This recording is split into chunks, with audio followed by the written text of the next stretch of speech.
Hey there, Internet. I'm Kyle. Apparently, I'm back playing Doki Doki Literature Club. On our last episode, we were reading our poem to the class. I think this is our second poem.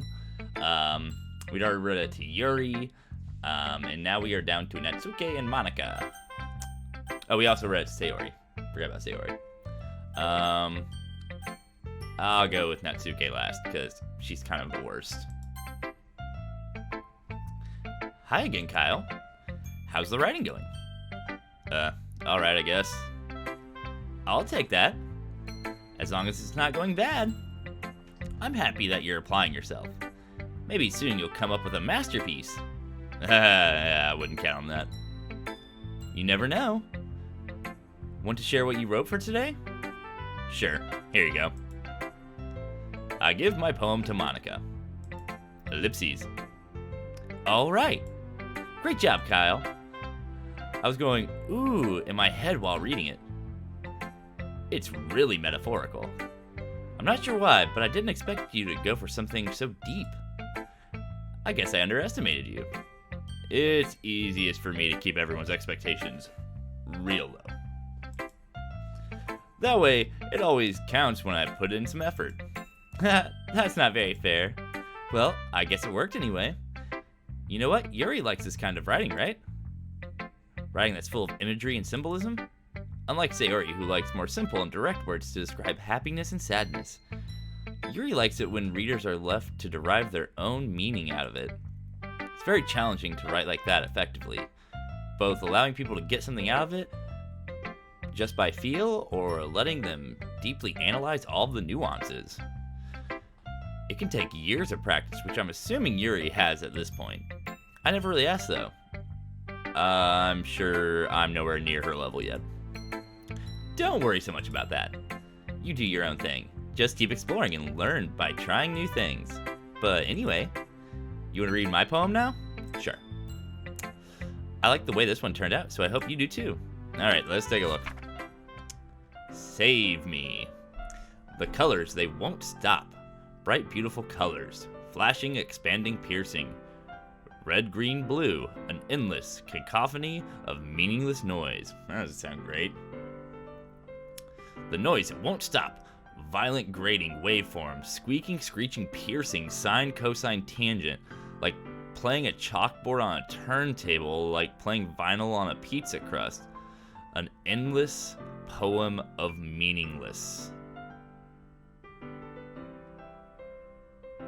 Load me.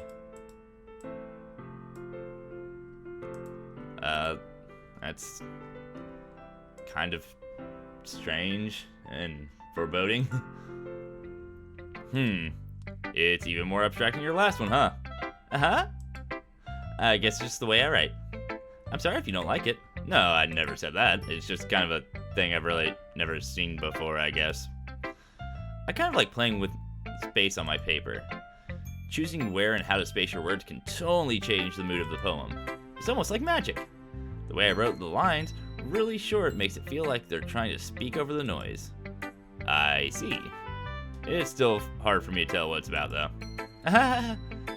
Sometimes asking what a poem about isn't the right question. A poem can be as abstract as a physical expression of a feeling, or a conversation with the reader. So putting it in that way, not every poem is about something. Anyway, here's Monika's writing tip of the day. Sometimes you'll find yourself facing a difficult decision, and when that happens, don't forget to save your game. That's true. You never know when you might change your mind, or when something unexpected may happen. Wait, is this tip even about writing? What am I even talking about? That's my advice for today. Thanks for listening. Alright. Natsuki. I liked your last one better. Really? Well, yeah, I can tell you were a little more daring with this one, but you're really not good enough for that yet. It fell flat.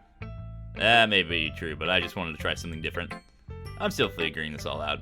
I mean, I always like poems that aren't trying too hard. I hate when people try to sound fancy or add more meaning just by using annoying and complicated language. Just make it simple, cute, and to the point. Yuri's head over heels for all this cryptic nonsense, but I see right through that BS. Making your reader look so hard for all this deep meaning is just an excuse to have no meaning at all. I guess that's one way to look at it. Well, everyone has their own opinion. But my opinion is the best opinion. I'm sure you figured that out already. Anyway, here's my poem. Maybe you'll learn something. Amy likes spiders. You know what I heard about Amy? Amy likes spiders. Icky, wriggly, hairy, ugly spiders. That's why I'm not friends with her. Amy has a cute singing voice. I heard her singing my favorite love song. Every time she sang the chorus, my heart would pound to the rhythm of the words. But she likes spiders. That's why I'm not friends with her. One time, I hurt my leg really bad. Amy helped me up and took me to the nurse. I tried not to let her touch me. She likes spiders, so her hands are probably gross. That's why I'm not friends with her.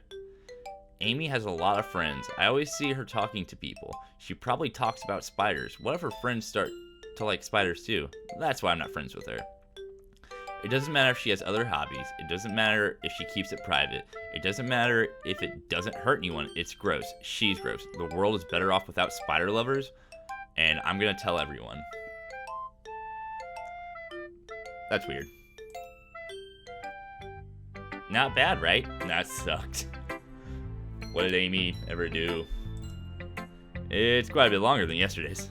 Yesterday's was way too short. I was just warming up.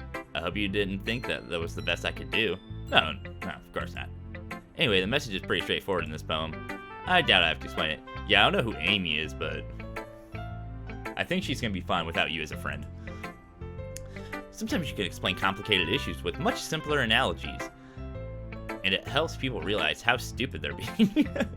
Like, anyone would agree with that subject of this poem is an ignorant jerk. Do you know people like that? Of course. It's about how everyone thinks that doesn't matter. It can be about anything. I wrote it to be easy to relate to. Everyone has some kind of weird hobby or guilty pleasure. Something that you're afraid that if people find out, they'd make fun of you or think less of you. But that just makes people stupid. Who cares what someone likes, as long as they're not hurting anyone and it makes them happy? I think people really need to learn respect for others liking weird things. Huh, that's funny. Yuri wrote about something similar today. Huh? Did you say Yuri? Yeah. She said her poem was about an unusual hobby of hers. I didn't really get it, but she said something similar to you. That people shouldn't make each other feel insecure about those things. Really? Well, I mean, Yuri's pretty weird, so I wouldn't doubt that she has some weird hobbies. Not that there's anything wrong with that. It's not like I would judge her or anything. Natsuki has trouble finding words. I guess I should try not to be so mean to her. If she feels insecure about her weird behaviors and stuff, I mean, I always hate people who make me feel insecure. And Yuri made me feel insecure yesterday. But the way you put it sounds like she learned her lesson.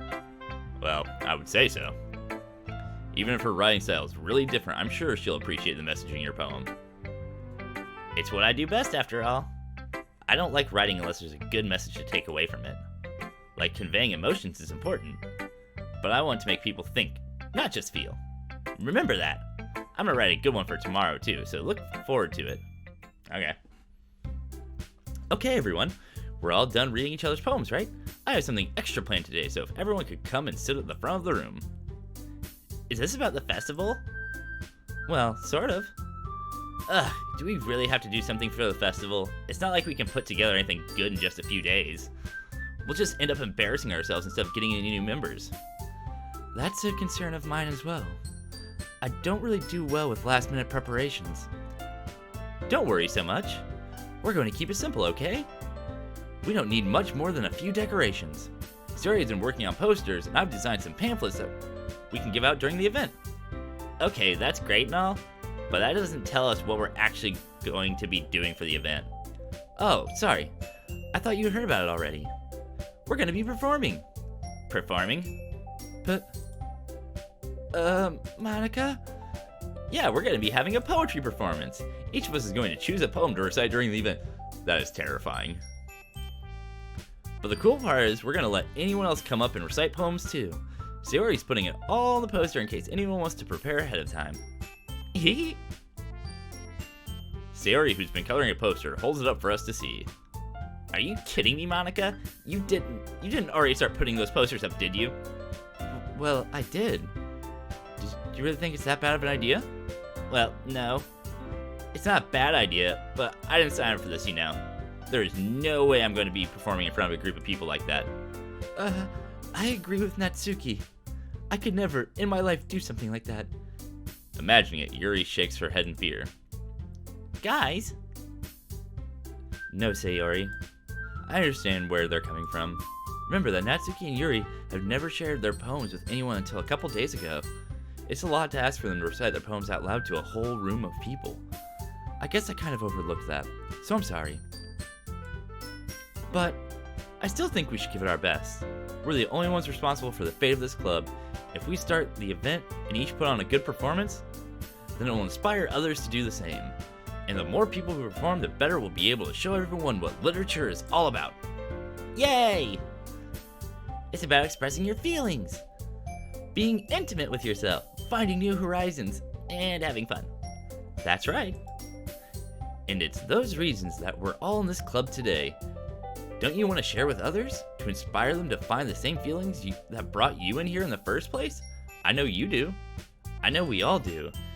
And if all it takes is standing in front of a room for 2 minutes and reciting a poem, then I know you can do it. Natsuki and Yuri remain silent. Sayori looks worried. I guess that leaves me no choice. I agree. I don't think it's too much to ask. I think that Sayori and Monica have been trying really hard to get new members. The least we can do is help them out a little bit. Well, maybe, but... It looks like Natsuki doesn't have any arguments left. Okay, fine. I guess I'll just have to get it over with. Alright! Phew. Thanks, Natsuki. What about you, Yuri? Yuri dejectedly glances around at everyone else's expectant faces. I guess I really don't have a choice. Ha! That's everyone! You're the best, Yuri. This club is seriously going to be the death of me. Haha, oh my gosh. You'll be fine, Yuri. But anyway, let's move on to the main event. I want each of you to choose a poem of yours. We're going to practice reciting them in front of each other. No way. Monica, this is too sudden. Well, if you can't recite your poem from the club, how do you expect to do it in front of strangers? Oh no. Don't worry. I'll start off to help everyone feel a little more comfortable. Can I go next? Of course. Now let's see. Monica flips through a notebook to the specific poem she has in mind for herself. Then she stands behind the podium. The title of this poem is The Way They Fly. Monica begins reciting her poem. Her clear, confident voice fills the room. More than that, her inflection is pristine. She knows exactly how to apply emotion behind each line she recites, bringing the words to life. Is this something she's done before, or is she simply a natural? I glance around me. Everyone has their eyes on Monica. Sayori looks amazed. Yuri has an intense expression on her face that I don't understand. Finally, Monica finishes the recitation. The four of us applaud. Monica takes a breath and smiles. That was so good, Monica! Thank you. Thank you so very much. I was just hoping to set a good example. Are you ready to go next, Sayori? I'll go next. Whoa! Yuri's fired up all of a sudden? Yuri clutches a sheet of paper between her hands and stands up. Keeping her head down, she walks quickly over to the podium. This poem's called... Yuri anxiously glances at each of us. You can do it, Yuri. It's called After Image of a Crimson Eye. Yuri's voice shakes as she starts reading the poem. Just a moment ago, she practically refused to do it. Why is she suddenly putting in so much effort? As Yuri gets past the first couple lines, her voice changes. It's almost like what happens when Yuri gets absorbed into her books. Her quivering words transform into sharp syllables of a fierce and confident woman. The poem is full of twists and turns in a structure that she enunciates with perfect timing. This must be a rare glimpse into the whirling fire Yuri keeps concealed inside her head. Suddenly, she's finished. Everyone is stunned. Yuri snaps back to reality and glances around as if bewildered even herself. It's up to me to save this situation. Oh, I'm sorry, this is my internal dialogue. It's up to me to save this situation. I'm the first to start applauding. Everyone joins in afterwards, and we give Yuri the recognition she rightfully deserves. It's not that we didn't want to applaud for her, but we were so caught off guard that we must have forgotten. As we applaud, Yuri holds the poem to her chest and rushes back into her seat. Yuri, that was really good. Thank you for sharing. Looks like Yuri is down for the count. Okay, I guess I'm next then. Sayori hops out of the chair and cheerfully walks to the podium. This one's called My Meadow. Sorry I giggled. Sayori. It's a lot harder than I thought. How'd you guys do it so easily? Try to think of it like you're reciting to other people. Imagine you're reciting it to yourself, like in front of a mirror or in your own head. It's your poem, so it'll come out the best that way. I see. Okay then. Sayori begins her poem. Somehow it feels like her soft voice was made as a perfect match. The poem isn't aimlessly cheery like Sayori is. It's serene and bittersweet. If I were to read this on paper, I probably wouldn't think much of it, but hearing it come from Sayori's voice almost gives it a whole new meaning. Maybe this is what Sayori meant when she said she likes my poems. It's like I get to reach more deeply into someone I thought I knew through and through. Sayori finishes and we applaud. I did it! Good job, Sayori.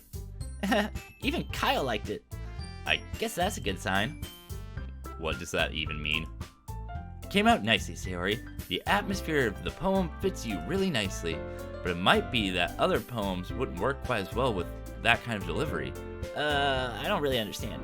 In other words, I've seen poems of yours where the soft and gentle delivery wouldn't work as well. They might need a little more force behind them depending on what you're reading. Oh, I know what you mean. Well, I've been practicing that kind of thing. It's just embarrassing to do it in front of everyone. Hehehe. Then next time, I'm going to make you pick a poem that challenges you a little more. We don't have much time before the festival, you know. Okay. Okay, now who's next? Natsuki? Don't make me go up before Kyle. It's not like I can compare to you guys anyway. Might as well let Kyle lower everyone's standards a little before I have to do it. That's rude. Also, this cat's butt is being rude. I can't read the poems through your posterior. Alright. Come here. We're gonna read poems together. Natsuki? It's fine. I might as well get it over with. But it's not like I have much of a selection to read. I'll just have to go with what I wrote for today. I stand up and step in front of the podium. Everyone has their eyes on me, making me feel terribly awkward. I recite my poem. Since I'm not exactly confident in my own writing, it's hard to put energy into it. Despite that, once I finish, I receive applause anyway. Sorry, I'm not really as good as everyone else.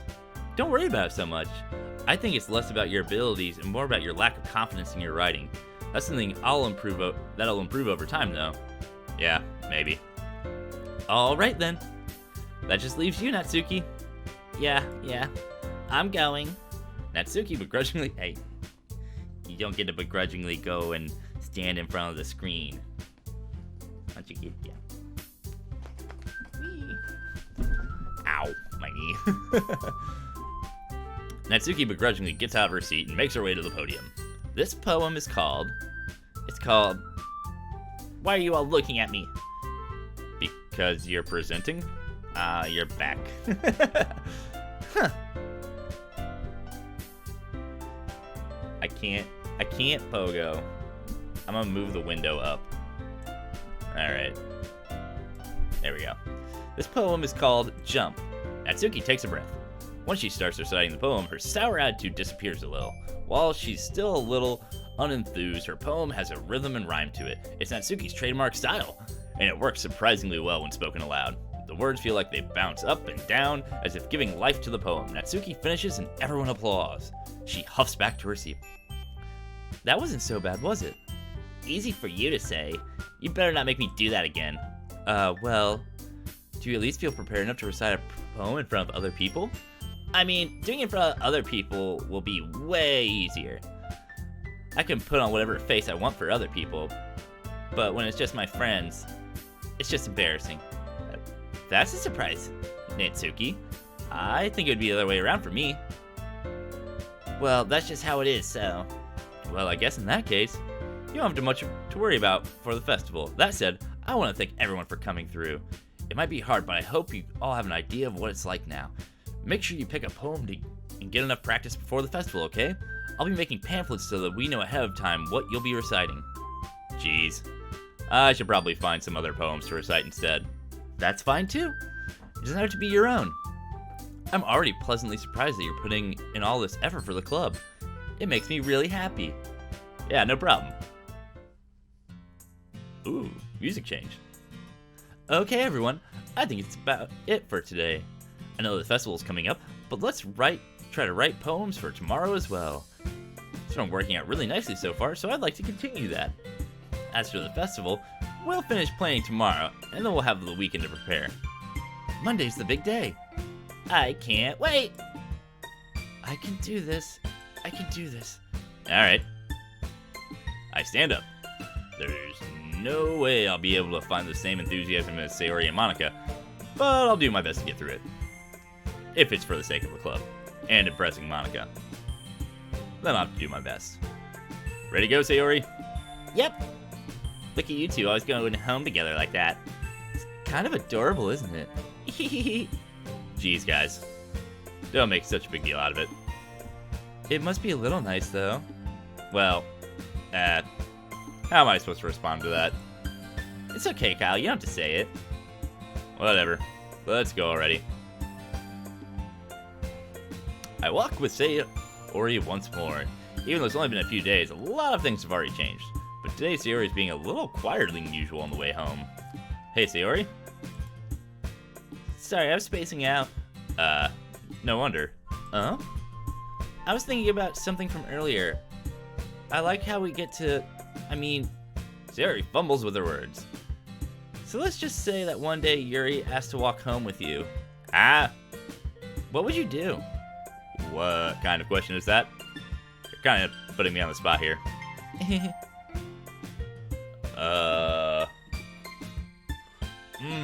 This is a tough decision. I'm gonna go ahead and just give myself a little save there. Honestly, I'd walk home with Yuri. Walking in with Yuri, huh? Why does the thought of that make my heart pound? Given how hard it is for her to socialize, I would feel awful turning her down, so... Isn't she so beautiful and smart? That has nothing to do with what I just said. Haha, you admitted it. Jeez. There's not even a point in speculating something that's never going to happen. Well, maybe. But I just like to think about it. It's not long before you won't need me anymore, you know?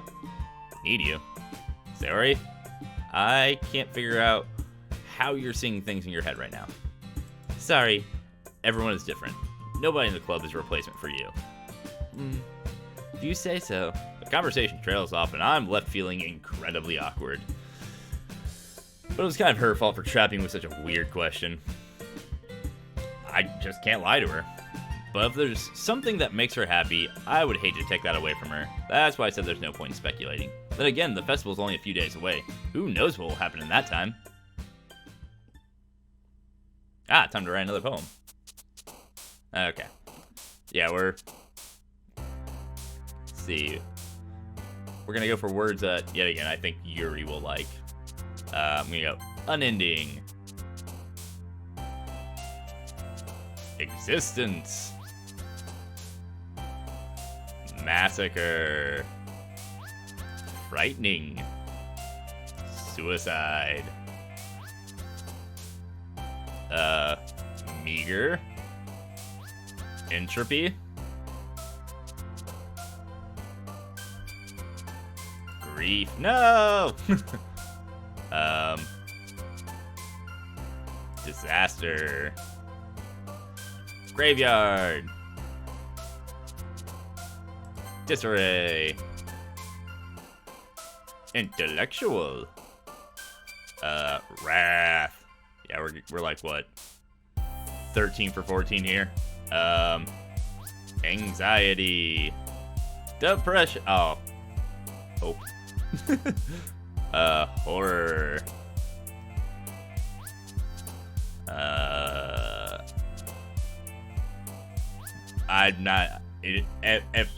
Effulgent. I don't know how to pronounce that word. I just knew it was a big one. Contamination.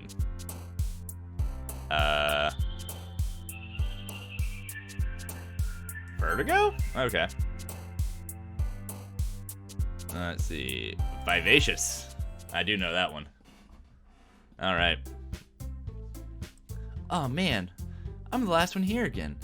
Don't worry, I just walked in too. Were you practicing piano again? Yeah. You must have a lot of determination. Starting this club and now picking up piano? Well, maybe not determination, but I guess passion. Remember that the club wouldn't be here if it wasn't for all of you. And I'm super happy that you're all willing to help out for the festival too. I can't wait for the festival. It's gonna be great. Yeah? Weren't you complaining about just yesterday, Natsuki? Well, yeah. I'm not talking about our part of the festival, but it's a whole day of school where we get to play and eat all kinds of delicious food. You sound a bit like Sayori all of a sudden. Monica, do you usually have fried squid? Squid? That's a pretty specific thing to look forward to. Come on. Are you saying you don't like squid? You, of all people? I didn't say I don't like it. Besides, what do you mean, you of all people? That's what I was thinking. Is there something we don't know? Because it's right in your name. Monica. I don't know if I'm weeb enough for that joke. Is that a thing? Does one of those words mean squid? That's not how you say my name at all. That joke makes no sense in translation, I guess. It didn't land for me. Never mind. Let's just focus on our event for now, okay? Fine. Your reactions aren't as fun as Yuri's or Sayori's anyway. Excuse me. Where is Sayori anyway? Oh, there you are. Sayori is sitting at a desk in the corner room, looking down at nothing. I walk over to her. Hey, Sayori. I wave my hand in front of her face. Eh? You're spacing out again. Sorry. Don't mind me. You can go talk to everyone else. Huh? Is everything alright? Of course. Why wouldn't it be? It just feels like you're a little off. Sorry for assuming things. Geez, you worry too much about me. I'm fine, see? Sayori shows me a big smile. Don't let me distract you from having fun with everyone. Well, alright. If you say so. I worriedly glance at Sayori before turning back towards everyone else. But the conversation is already dispersed with everyone back at their usual activities. Maybe I should ask Mom if she's noticed anything about Sayori recently. Since they've been preparing for the festival, they must be spending a lot of time together. I timidly approach Monica, who is shuffling through some papers at her desk. Kyle, what's up? Hey, this might sound a bit strange, but you notice anything up with Sayori recently? Anything with her? What do you mean? Maybe I'm reading a little too much into it, but she seems a bit downcast today. Oh, you think so? I can't say I've noticed anything about her. Monica peers across the room at Sayori, who is idly dragging a rubber eraser up and down her desk. Maybe there's something on her mind. But I'm surprised I'm not the one asking you, Kyle. You certainly know her a lot better than I do. Yeah, but she's never really like this. She's always talked to me about things that bothered her. But this time when I asked her, she was really dismissive. Sorry, I know it's not your problem. I just wanted to ask if you knew anything, so I'll drop it now. No. It's important to me too. I mean, I'm also friends with her. And I also care about the well-being of my club members, you know? Maybe I'll try talking to her myself. You sure about that? She seemed like she wanted to be left alone. Are you sure? Maybe she just have a hard time bringing up with the person of interest. Person of interest? What do you mean by that? I'm saying that maybe the thing on her mind is you, Kyle. Me? How on earth would you come to that conclusion? Well, I probably shouldn't say too much, but Sayori talks about you more than anything else, you know? She's been so much happier ever since you've joined the club. It's like an extra light was turned on inside of her. What? No way. Sayori is always like that. She's always been full of sunshine. It's not any different now than it has always been. You're so funny, Kyle. Have you thought about that maybe you've always seen her as so cheerful? Because that's how she is when she's around you? Oh. I said too much. I'm sorry. What do I know anyway? I didn't mean to jump to conclusions. You should just forget about what I said. I'll try to talk to her, so try not to think about it for now. Alright. Monica smiles meaningfully. I know she said to forget about it, but I already know that I won't be able to get words out of her words out of my head. Monica stands up from her desk and walks across the room to where Sayori is sitting. I watch her kneel down to Sayori and gently talk to her, but she's keeping her voice so quiet I can't hear from here. I sigh and sit down myself. I know Sayori told me not to worry about her and to have fun with everyone else, but that's impossible to do when she's behaving like this. Exactly how much do I care about her that I'm letting this weight me down so much? Now it feels like I'm the one behaving out of the ordinary, but there's nothing to do besides wait for Monica. Why does it feel like I'm being watched? I glance around the room. Suddenly, I notice Yuri peeking at me from over her book, and she looks away just as quickly with a flustered look on her face. I realize that she won't get anywhere like this. I've never really seen Yuri approach anyone or start a conversation on her own accord, so I have no choice but to approach her myself. By now, it's a little easier for me to do that. I stand up from my desk and sit down and the one next to her. Alright guys, we're going to go ahead and call it an episode right there. Looking forward to the festival. I really hope Yuri likes this poem I wrote for her. But yeah, if you like what you saw, be sure to like, comment, and subscribe down below. I'm Kyle, apparently, and I will see you next time. Spend the next 12 hours in this house. I'll give you each $10,000 for your next of kin in case you don't survive.